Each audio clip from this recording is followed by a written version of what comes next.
नमस्कार, कृति समाचारमा स्वागत छ। म मौसमी कार्की। समाचार सुरु गर्नुभन्दा पहिला मुख्य खबरहरू।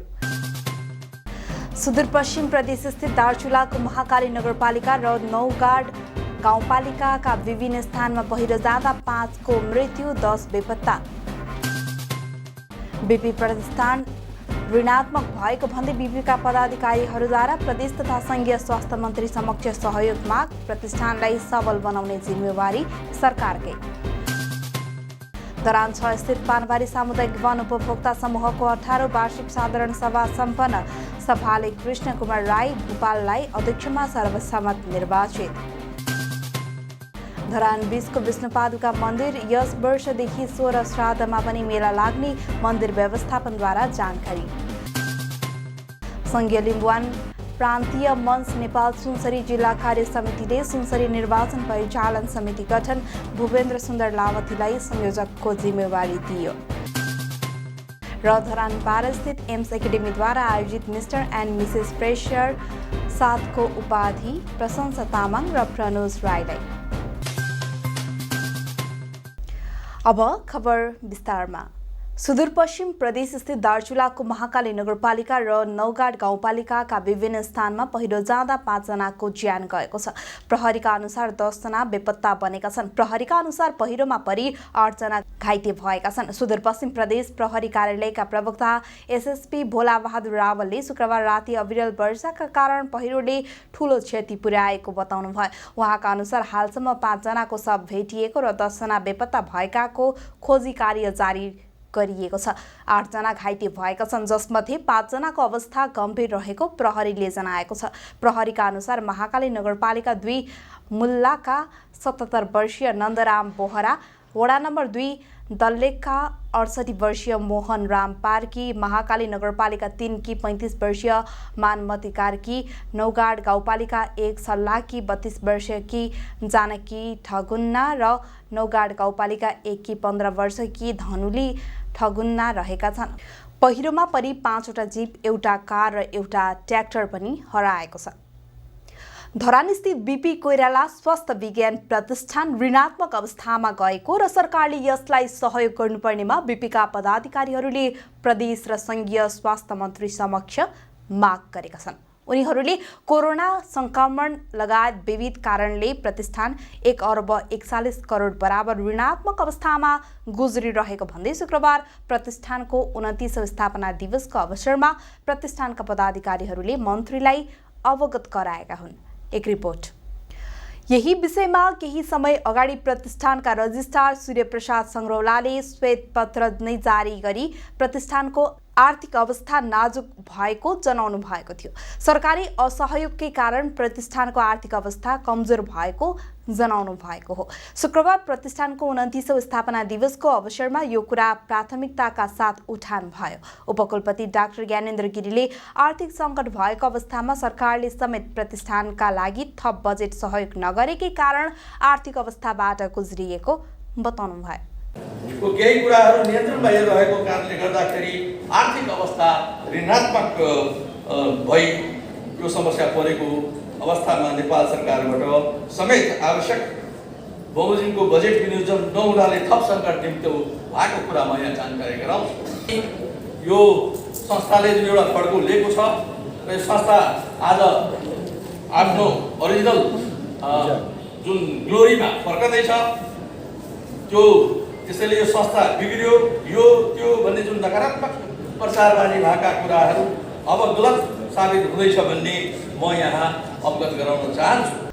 प्रतिष्ठानको आर्थिक अवस्था खस्कनुमा प्रतिष्ठानका पदाधिकारी, कर्मचारी तथा कार्यरत फ्याकल्टी, शिक्षक लगायतको राजनीतिकीकरण भएको प्रदेशका स्वास्थ्य मन्त्री जयराम यादवले बताउनु भयो। हाम्रा केन्द्रमा जुनसुकै दलले नेतृत्व गरे पनि यस्ता संस्थाहरूमा राजनीति हस्तक्षेपभन्दा टाढा राखेर र यो संस्थाभित्र उपकुलपतिदेखि लिएर तपाईँ पदाधिकारी साथीहरू पनि जति पनि हुनुहुन्छ एउटा संस्थाको पदमा जिम्मेवारी पाइसकेपछि यो हाताभित्र राजनीतिको द्वन्द्वलाई चाहिँ टाढै राखेर यहाँको यो संस्थालाई अगाडि बढाउनु हुनेछ भन्ने शुभकामना दिँदै म आफ्ना 2 शब्द यी अन्तर्गत गर्न चाहन्छु। धन्यवाद। स्वास्थ्य मन्त्री एवं प्रतिष्ठानका सहकुलपति भवानी खापुङले प्रतिष्ठानको अवस्थाका बारेमा नाजुक भएको विषयमा सुनेको र बुझेको बताउनु भएको थियो।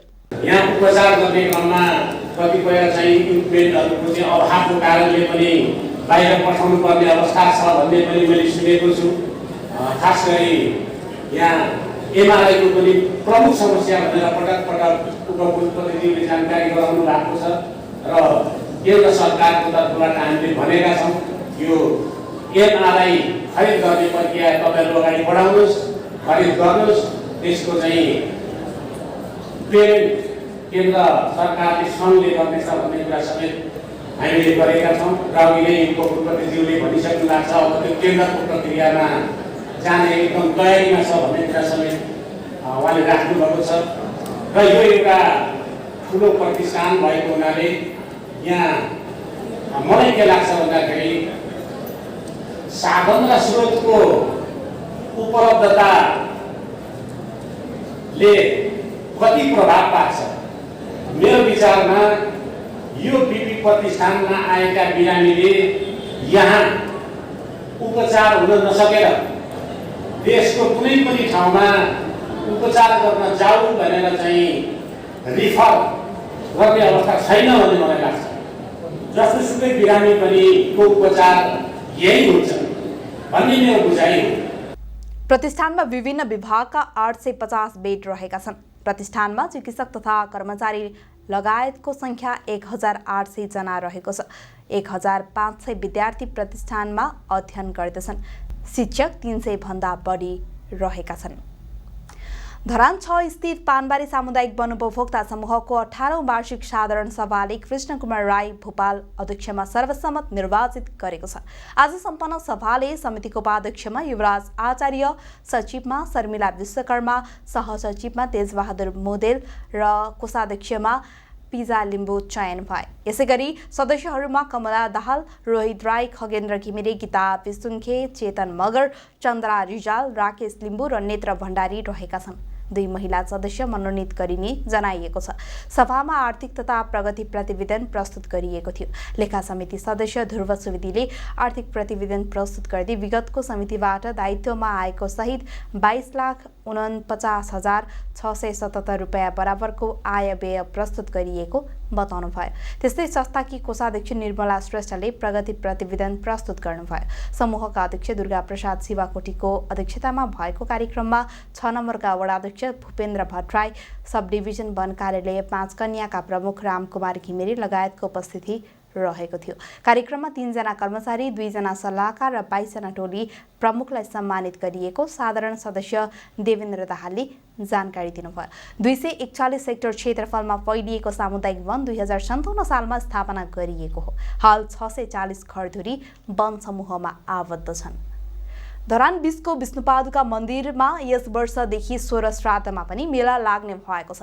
मन्दिर व्यवस्थापन समितिका अध्यक्ष राजकुमार निरौलाले धरानबाट विष्णुपादुका मन्दिरसम्म पुग्ने बाटोको स्तरोन्नति, पुल निर्माण भएकै कारण कुशी औँसीमा मात्र लाग्ने मेला 16 श्राद्धमा पनि लाग्न लागेको बताउनु भयो। सधैँभरि चाहिँ यहाँ कुशी औँसीमा मात्रै मेला हुन्थ्यो, बाटोघाटोको असुविधा भएर अब अहिले चाहिँ पुल पनि बन्यो, बाटो पनि बन्यो, सबै चिज भएकोले गर्दाखेरि र यहाँको धार्मिक व्यक्तित्वहरूको अनुरोधले गर्दा देश विदेशबाट सबै आउने पर्यटनदेखि लिएर सबैले अनुरोध गर्दाखेरि अब यहाँ चाहिँ 16 दिन चाहिँ 16 श्राद्धको हामीले श्राद्धको मेला व्यवस्थापन समितिबाट आह्वान गरेछौँ। यहाँ गुरुहरू यहीँ हुनुहुन्छ, मन्दिर यहीँ हुनुहुन्छ, सबैजनाले आइदिएर मेलाको गरी आफ्नो आफ्नो पितृको उद्धार गरिदिनु होला। धार्मिक आस्था राख्ने सबैको आग्रह अनुरूप यस वर्षदेखि 16 श्राद्धमा पनि मेला लगाउन लागि व्यवस्थापन समितिका सचिव केशव रिजालले बताउनु भयो। एकपल्ट चाहिँ हामी यो विशेष गरेर पण्डितहरूको भनाइअनुसार र यहाँको स्थानीयवासीहरूको सुझाव अनुसार यहाँ 16 श्राद्धमा अघि पछि पनि निकै भक्तजनहरूको भिड हुने गरेकोले यसपल्टदेखि तपाईँहरूले अलिक प्रचार प्रसार गरिदिनु होला भन्ने सुझाव आएको हुँदा हामीले यसपल्टदेखि समिति र स्थानीय व्यक्तित्वहरू, स्थानीय सरकार, वडा समितिहरू सबै मिलेर हामी चाहिँ यसपल्ट चाहिँ यो 16 श्राद्धको तीर्थधाम भनौँ र देश विदेशमा रहेका र राष्ट्रमा भरिरहेका जति पनि हुनुहुन्छ पितृ श्राद्ध गरी मोक्ष प्राप्तको लागि यस विष्णुपादुका मन्दिर परिसरमा आइदिनु हुनको लागि हार्दिक निमन्त्रणा गर्दछौँ। विष्णुपादुका सुनसरी जिल्लाको प्रख्यात धार्मिक स्थल हो। प्रत्येक वर्षको पौष शुक्ल औँसीका दिन आफ्ना पितृहरूलाई पिण्ड तर्पणका लागि लाखौंको संख्यामा हिन्दू धर्मावलम्बीहरू यहाँ आउने गर्दछन्। समाचारमा अब विज्ञापनको पालो। समाचारमा पुनः स्वागत छ। अब बाँकी खबर। इक्यान पूर्वाञ्चलको 3 दिने शैक्षिक मेला सम्पन्न भएको छ। मोरङको विराटनगरमा शुक्रबार शैक्षिक मेलाको समापन गरिएको हो। विराटनगर महानगरपालिकाकी उपप्रमुख शिल्पा निरौला कार्की प्रमुख अतिथि रहनु भएको थियो। कार्कीले पछिल्लो समय निजी क्षेत्रले शैक्षिक उन्नयनमा योगदान पुर्याएको भन्दै प्रशंसा गर्नुभयो। कार्यक्रममा हिसानका केन्द्रीय उपाध्यक्ष भेषराज पोखरेल, प्याप्सन मोरङका वरिष्ठ उपाध्यक्ष प्रेमसिंह सुवाल, महेन्द्र मोरङ क्याम्पसका सहायक क्याम्पस प्रमुख दिल्ली पोखरेल लगायतले बोल्नु भएको थियो। इटहरीबाट सुरु भएको शैक्षिक मेला 3 दिन सञ्चालन भएको इक्यान पूर्वाञ्चलका अध्यक्ष प्रकाश लकान्द्रीले बताउनु भयो। इटहरी, धरान र विराटनगर गरी 3000 बढी विद्यार्थीहरूले सहभागिता जनाएका थिए।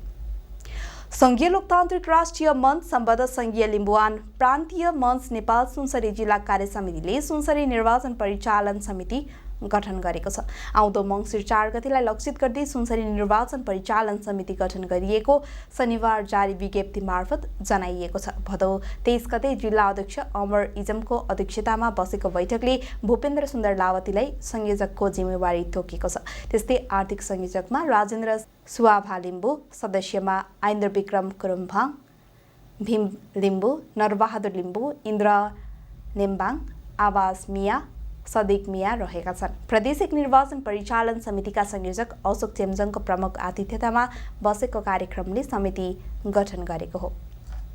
लायन्स क्लब अफ बराह क्षेत्र कालाबन्जारले अन्तर्राष्ट्रिय साक्षरता दिवसको अवसरमा 2वटा स्कुललाई शैक्षिक सामग्री वितरण गरेको छ।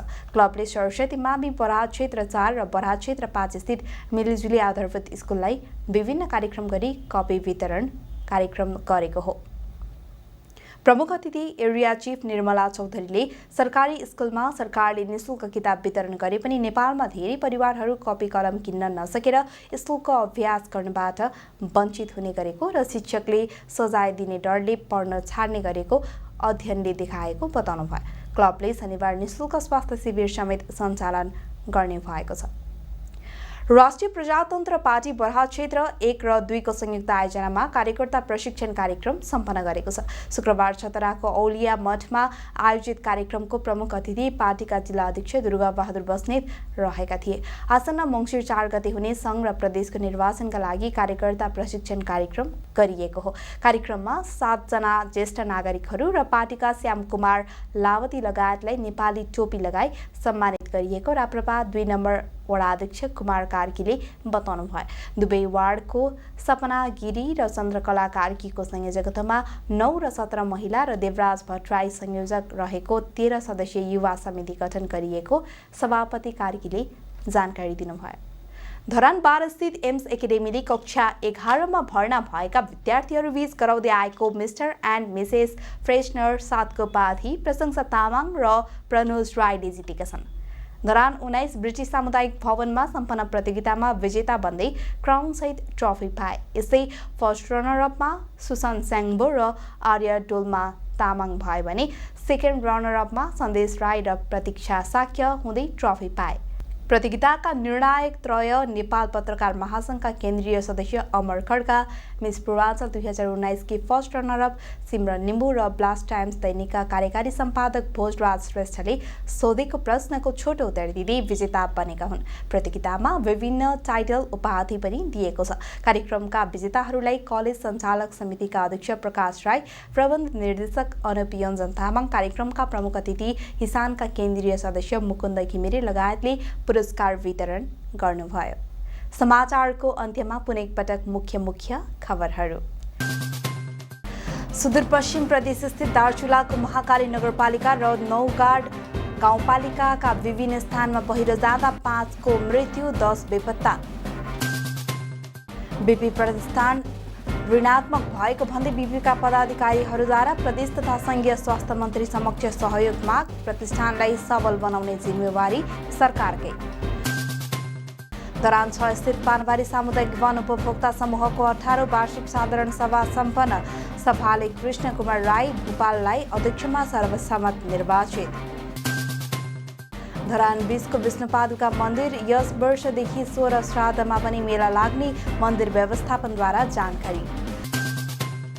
सङ्घीय लिम्बुवान प्रान्तीय मञ्च नेपाल सुनसरी जिल्ला कार्य समितिले सुनसरी निर्वाचन परिचालन समिति गठन, भूपेन्द्र सुन्दर लावथीलाई संयोजकको जिम्मेवारी दियो। र धरान 12 स्थित एम्स एकाडेमीद्वारा आयोजित मिस्टर एन्ड मिसेस फ्रेसर 7 को उपाधि प्रशंसा तामाङ र प्रनोज राईलाई। कृति समाचार यति नै। कृति टेलिभिजन हेर्दै गर्नुहोला। नमस्कार।